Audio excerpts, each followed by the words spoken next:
नमस्कार, good morning, बहुत स्वागत है आप सभी का। आप देख रहे हैं इंडिया डेली और मैं हूं आपके साथ आशीष पांडे। वक्त हो चला है वर्ल्ड वॉर का।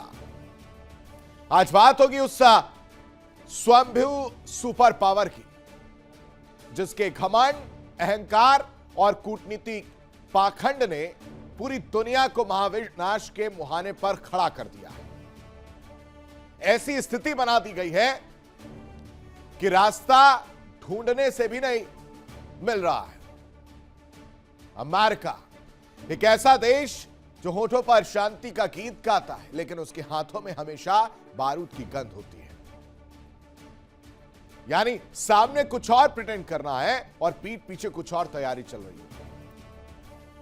दुनिया के किसी भी कोने में सुलगती आग को गौर से देखिए, आपको वॉशिंगटन की ही साजिशें नजर आएंगी।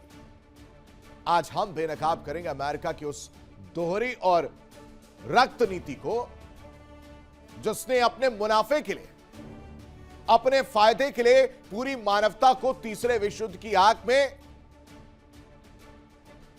तस्वीर उस तरह की पेश कर दी, यानी धकेल दिया है और तीसरा विश्व युद्ध जैसी स्थिति जो है बनाने की कहानी लिख दी गई है। दुनिया झुलस रही है, इंसानियत करा रही है और इस पूरी तबाही के रिमोट कंट्रोल का तार जोड़ता है वॉशिंगटन। वॉशिंगटन के व्हाइट हाउस में बैठकर डिसीजंस लिए जा रहे हैं। एक ऐसा साम्राज्य जो अपनी चमक धमक के पीछे दूसरे देशों की बर्बादी का जश्न मना रहा है। लोकतंत्र का मसीहा बनने का ढोंग करने वाला अमेरिका असल में विश्व शांति का सबसे बड़ा भक्षक बन गया है।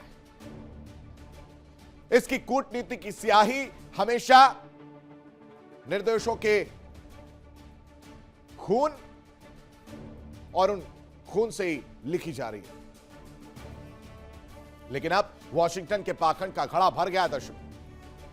उसके डॉलर के अहंकार और प्रतिबंधों की धमकियों ने दुनिया को एक ऐसी अंधी गली में धकेल दिया है जहां से लौटने का रास्ता अब सिर्फ वर्ल्ड वॉर से होकर गुजरता है।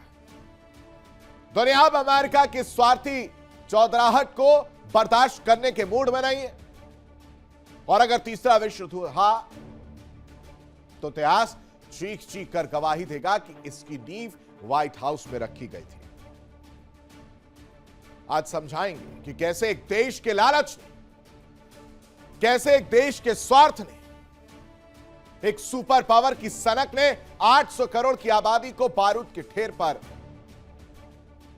बैठा दिया। 80 करोड़ की आबादी, यह इससे भी कम हो सकती है। दुनिया के हर मोर्चे पर, हर बयान के धमाके पर, हर तनाव भरते उड़ान पर इस पर चर्चा करेंगे। और अब रुख करते वर्ल्ड वॉर का, बात होगी पीस टॉक का। पीस टॉक को लेकर जो कहानी सामने आ रही है वो आपके सामने रख देते हैं। वो आपको बताते हैं कि अब कहानी कैसे बदल रही है वर्ल्ड वॉर में, क्योंकि एक के बाद एक कोशिश ये हो रही है कि सस्पेंस जो पीस टॉक पर बना हुआ है उसको खत्म किया जाए। कोशिश ये हो रही है कि पीस टॉक हो, रास्ता निकले, लेकिन ऐसा होता हुआ नजर नहीं आ रहा है। चार बड़ी खबरें सबसे पहले आपके सामने रख देते हैं जिस पर विश्लेषण करते हुए हम नजर आएंगे। वो है पीस टॉक पर सस्पेंस किस तरह से नजर आ रहा है, क्योंकि एक तरफ हमले लेबनान पर, दक्षिण लेबनान पर हमले किए जा रहे हैं, इधर डोनाल्ड ट्रंप कह रहे हैं कि समझौता हो जाएगा।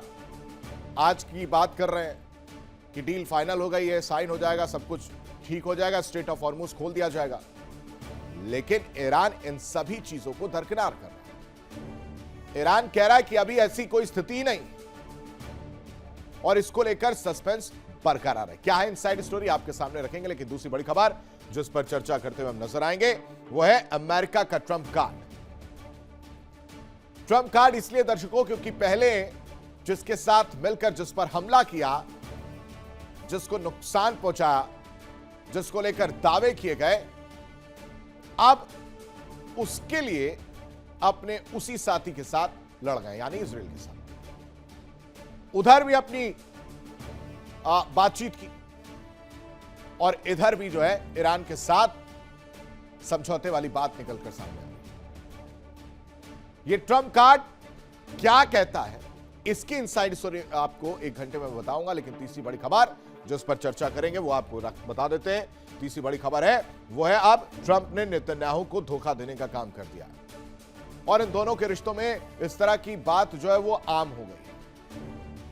कौन किसको धोखा दे रहा है, ये पिक्चर धीरे धीरे क्लियर होती हुई नजर आ रही है, क्योंकि डोनाल्ड ट्रंप ने कई बार नेतन्याहू को समझाया और नेतन्याहू जो है हर बार ये कह देते कि ठीक है नहीं होगा, लेकिन फिर से हमला कर दिया जाता। अब ट्रंप ने ऐसा क्या किया जिसकी वजह से यह कहा जा रहा है कि ट्रंप ने नेतन्याहू को धोखा देने का काम किया है, यह आपको मैं आगे बताऊंगा। लेकिन चौथी बड़ी खबर जिस पर चर्चा करते हुए नजर आएंगे वो है कि अब ईरान की रेड लाइन देखने को मिल रही है और रेड लाइन की अगर हम जो बात करें वो अलग है।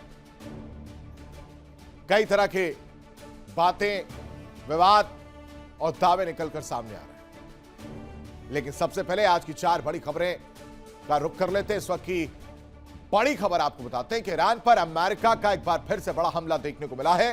ईरान में कई जगहों पर एक साथ हमले किए गए हैं। 24 घंटे की अगर बात की जाए तो ईरान पर दोबारा बम बरसाए गए। अमेरिकी सेना ने हमले की जानकारी दी है। यह इस वक्त की बड़ी और अहम खबर आपको बता रहे हैं। दूसरी बड़ी खबर क्या है वो समझिए। ईरान अमेरिका पीस टॉक इस वक्त अधर में लटका हुआ नजर आ रहा है। सस्पेंस बरकरार है। अमेरिकी हमलों ने टेंशन बढ़ा दी है। समझौते पर हस्ताक्षर से पहले ही दहशत का माहौल है। ईरान ने यूएस के खिलाफ मोर्चा संभाल लिया है। यह कहानी भी सामने आ रही है। लेकिन दूसरी बड़ी खबर, इजराइल के खिलाफ यूएस के ट्रंप कार्ड का डोनाल्ड ट्रंप ने नेतन्याहू की मुश्किलें बढ़ा दी हैं। ईरान के साथ जाने से इजराइल परेशान नजर आ रहा है। ट्रंप के सुर जो है वो बदले बदले से नजर आ रहे हैं और उसकी वजह से दोस्ती में दरार वाली तस्वीर देखने को मिल रही है। लेकिन चौथी बड़ी खबर, अमेरिका के साथ समझौते पर ईरान ने शर्त रख दी है। सम्मान के साथ समझौता नहीं किया जाएगा। अधूरी तैयारी के साथ समझौता मुश्किल है। बातचीत को फाइनल मसौदा बताना यह बहुत बड़ी गलती डोनाल्ड ट्रंप करते हुए नजर आ रहे हैं। ये 4 बड़ी खबरें हैं। ईरान पर अमेरिका का जो हमला है, कई जगहों पर एक साथ हमले करने की बात सामने आ रही है, साथ ही साथ उन हमलों से टेंशन बढ़ती हुई नजर आ रही है। लेकिन इन सबके बीच एक और बड़ी खबर, समझौते पर हस्ताक्षर की बात पर ईरान का इनकार पूरी तरह से देखने को मिल रहा है। ट्रंप के समझौते वाले दावे पर ईरान का बयान है कि डील पर अभी कोई फाइनल फैसला नहीं लिया गया है, तो इस तरह की बातें ना की जाए। कहा जा रहा था डोनाल्ड ट्रंप की तरफ से कि समझौते पर फैसला ले लिया गया, डील पर फैसला ले लिया गया है, लेकिन ईरान ने साफ तौर से कह दिया है कि हमारे परमाणु कार्यक्रम पर कोई चर्चा नहीं हुई है और कोई फाइनल फैसला नहीं लिया गया है। होर्मुज की सुरक्षा मुफ्त नहीं होगी और उसकी कीमत चुकानी होगी। यानी ईरान और ज्यादा आक्रामक हो गया, क्योंकि समझौते की बात पर पूरी तरह से ईरान इनकार करता हुआ नजर आ रहा है। लेकिन इन सब के बीच एक और बड़ी खबर, अमेरिका ईरान डील के खिलाफ इजराइल के तेवर कड़े हो गए। यह इस वक्त की बड़ी खबर आपको बता रहे हैं। अमेरिका ईरान डील के खिलाफ इजराइल जो है वो नजर आ रहा है, उसके तेवर कड़े हो गए। नाराजगी जो है वो देखने को मिल रही है और इस वजह से जो डील है वो खतरे में पड़ी हुई नजर आ रही है। इजरायली रक्षा मंत्री काट्स का बड़ा दावा जो है वो देखने को मिला है। कह रहे हैं कि लेबनान से पीछे नहीं हटेगी इजरायली सेना। तो घुमा फिरा के दर्शकों से एक बात निकलकर सामने आती है दक्षिणी लेबनान में, और दक्षिणी लेबनान को लेकर सिर्फ एक शर्त है ईरान की कि वहां पर हमले बंद कर दें, लेकिन इजराइल नहीं मान रहा। रक्षा मंत्री कह रहे हैं कि वहां से इजरायली सेना पीछे नहीं हटेगी और इस तेवर की वजह से अब आप समझिए कि जो अमेरिका ईरान डील थी वो आधार में लटकी हुई नजर आ रही है, क्योंकि अमेरिका इजराइल को लगातार मना कर रहा है और इजराइल है कि रुकने का नाम नहीं ले रहा। इजराइल लगातार हमले करता हुआ नजर आ रहा है। तो सुपर पावर के पाखंड का पर्दाफाश कैसे हो रहा आप समझिए। दशकों से दुनिया को अपनी जागीर समझ रखा अमेरिका की हम बात कर रहे हैं, वो अमेरिका जो शांति का चोला ओढ़कर पूरी दुनिया में बारूद बिछाता है, आज उसी वॉशिंगटन के दरवाजे पर विनाश की दस्तक हो चुकी है। विश्व युद्ध के मुहाने पर खड़ी दुनिया अब व्हाइट हाउस की तानाशाही और बर्दाश्त नहीं करेगी। देखिए इंडिया डेली 24/7 अब आपके स्मार्ट टीवी पर। इंडिया डेली मौजूद है सभी डिजिटल प्लेटफॉर्म पर लाइव और लगातार। इंडिया डेली 24/7 हर दिन राष्ट्र को समर्पित।